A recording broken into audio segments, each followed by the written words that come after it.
My name is Jokela. I'm from Finland, but I'm based in Edinburgh in the UK, and I'm an animation director.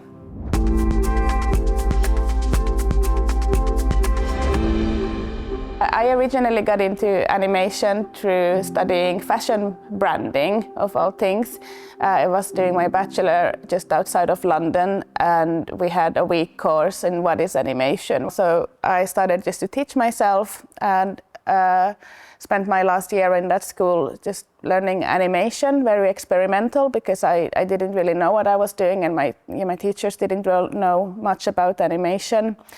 And then I graduated, and I knew I wanted to do more, but I also knew I can't afford another bachelor. But the good thing with my studies was that they taught us a lot about self-promotion and how to get jobs. So I was able quite quickly to start to get clients, like mainly in fashion and music industry.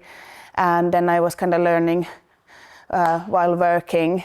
I didn't know how to draw, and everything I did was kind of based around collage, and I felt quite limited. So I thought I should probably fix that.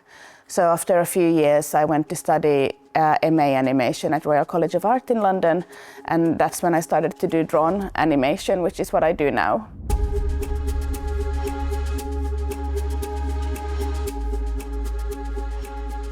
I only discovered animation in my early 20s. I always liked watching animation, but I don't even think I really thought about it as an option. I knew I wanted to do something visual, and I knew I liked making stuff, but I always struggled to kind of find my spot. And what was really, I think one of the reasons I really loved animation was that I was trying out illustration, and I found it quite hard to do just one image and have this perfect composition.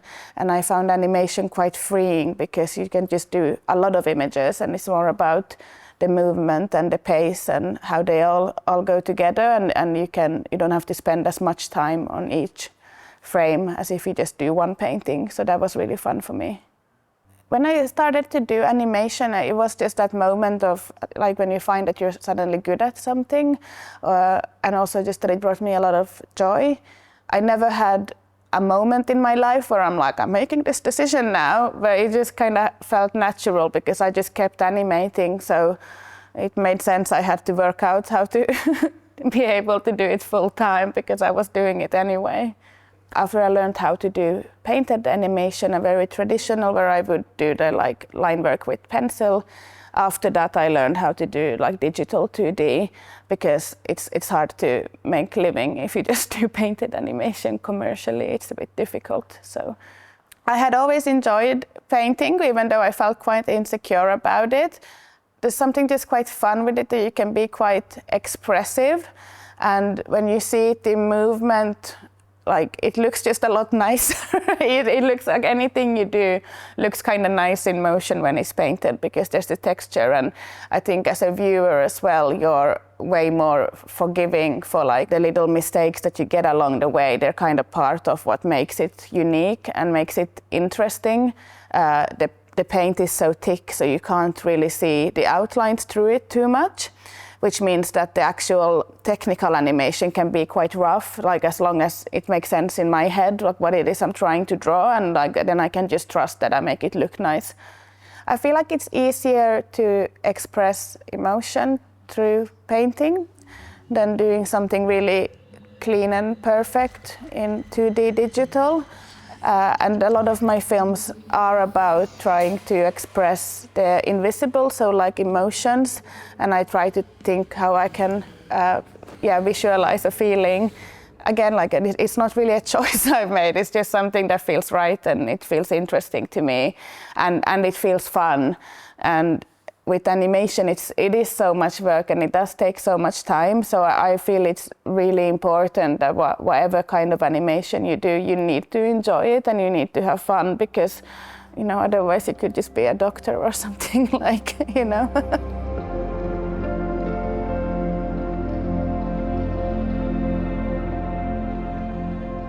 A lot of my films are kind of about mental health and some sexual trauma, and more personal like that. that's probably been the best experience, like with my film, like Barbecue, my graduation film.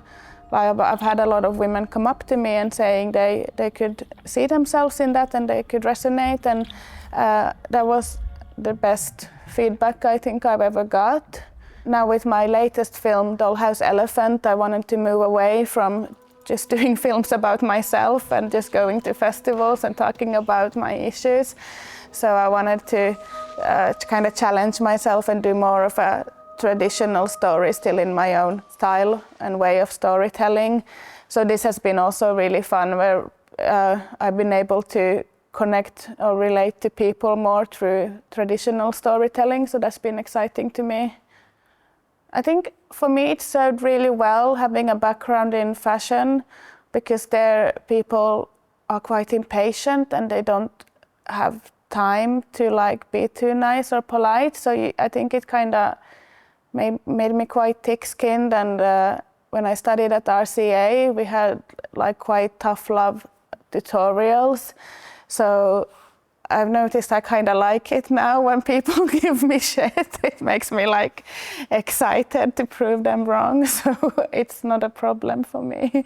I think what's important for me is, with all my films, like even if they are more symbolic or experimental, it's really important that I know exactly why everything is the way it is, and like why I've made every decision, and what every little weird character symbolizes, because then when someone doesn't like it or disagrees, it's more like an interesting conversation and hearing someone else's point of view, because I know why I did it, so I can stand behind it. I usually, when I'm working on a production, I don't really like showing my script or anything before I really thought it through, and I am at that point where I can handle criticism, because if you ask too soon and you're still in this stage where you're still figuring out, then it can just confuse you more. So I think it's important to just know why you're doing what you're doing, so that then it's easier to take on feedback and make the best decisions possible. Honestly, I do get of course I get weird criticism. I think the most normal comment I see is like, what drugs was she on when making this film? I'm like, thank you. But I mean, it's just funny. I really don't mind.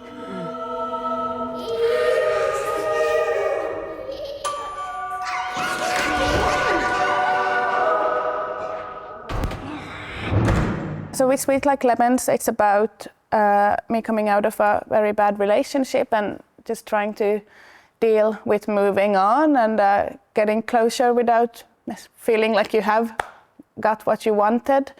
And that film was really obviously personal, and I kind of struggled with the story writing, because it felt very important that even though it's about this relationship, I didn't want to center the man too much, because then I felt like it kind of goes against what the whole film is about. The film is about the woman getting back her power, and it's about her journey, and it's not about him. So because of that, I felt I couldn't show why do we not like this guy? What did he do? Because I felt then it's a film about him, and it's not. So instead, that film is quite surreal, because it's more about her emotional journey, and it's very symbolic.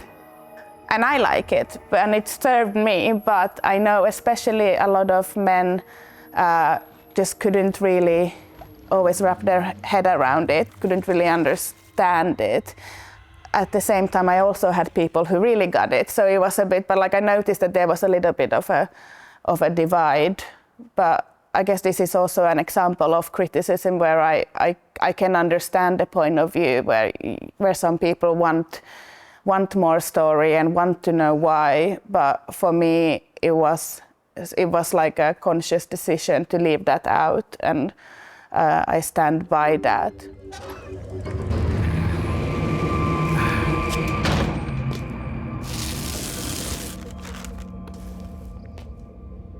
My process has changed over the years because until Dollhouse Elephant, all my films were always self-produced. So I would get like a little artist grant, but not much money, and I would have to do a lot of commissioned work all the time on the side, or like I would do some kids' TV shows and like just to get money. But I was the producer and the director and the animator and everything apart from sound. So I had very free hands to approach it how I wanted to. So then I would kind of skip script, I would skip animatic because I didn't find it fun. And I would just do a lot of style frames and little animation tests. And then with my latest film, because I did it with a production company and we got funding from Finland, I had to do it in this traditional way where you do the script and you do a storyboard and animatic. And it felt at first quite difficult, and I felt like, oh, it feels like I'm working on a commercial now, because that's why I usually just do it for client work. But then it actually was a good idea. Like it made the animation process so much quicker and easier. So I've been telling people about my personal invention of storyboard and script. There might be something to it. Because I had with my other films where I just did it more intuitively. I had to like reanimate, which meant like repaint quite long sequences where I had done something and I was really excited about it, and I kind of built the film around it. And then when I finally managed to crack down that narrative arch, I realized there's something in there that doesn't work, and I'm gonna have to redo this one shot that kind of started the whole film. And it hurt, but it was part of the process. but I did like in Dollhouse Elephant that I didn't have to do that because I had planned it really well ahead. So that felt nice.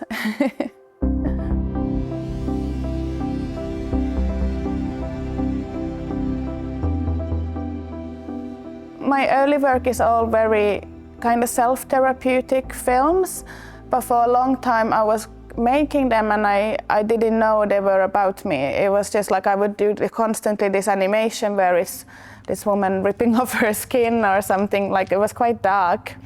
And then it wasn't until I did my graduation film Barbecue where, because of my teachers, they would kind of force me to verbalize like why is it about and why, and it was really painful because it was so personal. But then it was very interesting when I realized like it's about like how I'm not feeling very good right now, and it's about this sexual trauma, it's about all of this. And then looking back at my old work and seeing like it's been here in front of my nose for years. So that was really interesting to me. I try like, because I like humor as well, and I think some of my dark films, they are a bit funny as well, and it's not something I really necessarily plan ahead of like this is gonna be a joke, but especially when it's films about like someone who's been victimized, I find it so important to like not make them this weak person and like give them autonomy. So I think it's important to have a bit of lightness mixed into it, and I think my later work goes happier and happier all the time, which is nice. Because it was also a thing I had for a while where, because animation obviously takes so long to do, so I would start, especially with Sweet Like Lemons and Barbecue to some extent, where I would start making them in a bad place, but then it would take me like 5 years with Sweet Like Lemons to finish it. So I was actually in a really good place when it came out, but then I just go to festivals and everyone are like asking if I'm okay. I'm like, I'm fine. So that's also why I wanted to make Dollhouse Elephant and just do something very different, and I wanted it also to include some like very sex positive characters in there to just do something else for a while.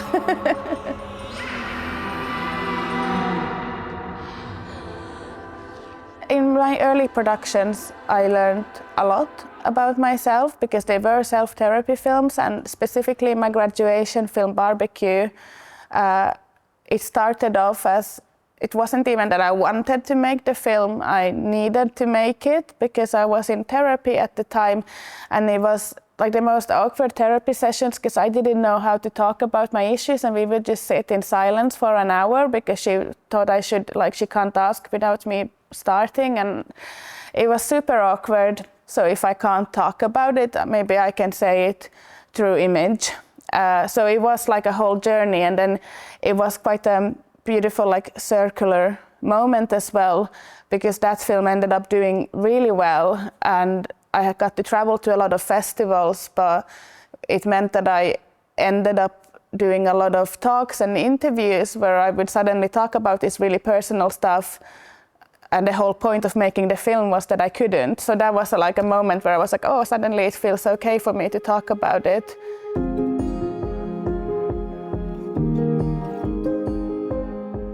My favorite parts of the filmmaking is everything to do with the painting. I love doing the style frames, because that's where you're the most free, because that's where anything is possible, and after this you've decided what's everything gonna be, then you have this ground set of rules that you have to follow.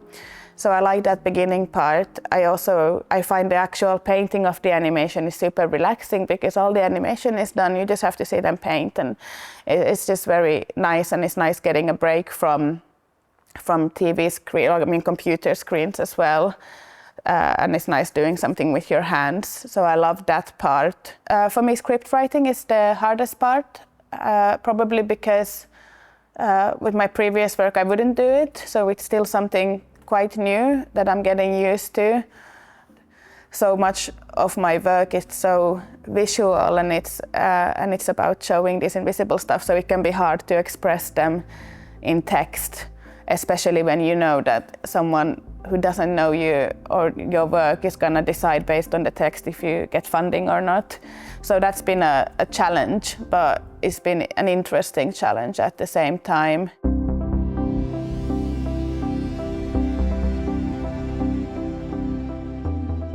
What I found really helpful when doing commercial work is to always have my own project on the side, because otherwise you can get too sucked into or start to care too much.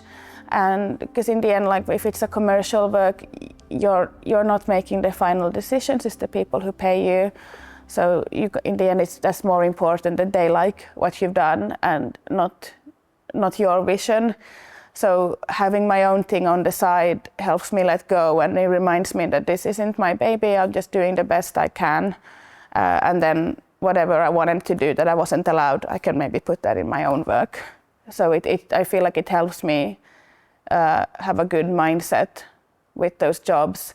And I find the commercial jobs really useful for me too, because that's when I do more digital and animation, or they ask for something I don't know how to do, but I'm like, I can figure it out. So I watch some tutorials and I learn new stuff. So I feel like doing commissioned work is probably where I develop the most as an animator technically. I just want to do what I do now and be like, of course it's like, yeah, if you have more money you can like be comfortable and not worry, but like I just want to keep making films. I have a lot of ideas, and I just want to keep doing more.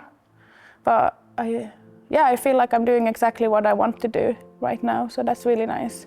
A lot of people ask if I'd like to do feature or something like this, and it would take so long with doing it painted, and like you get so trained in telling it precise, like in quite quick way, that I feel like I would have to be a very, very specific story that justifies it being in feature length. I've done some kid stuff for feature and TV, and that's been fun, but I don't know, I think my brain thinks in short film version.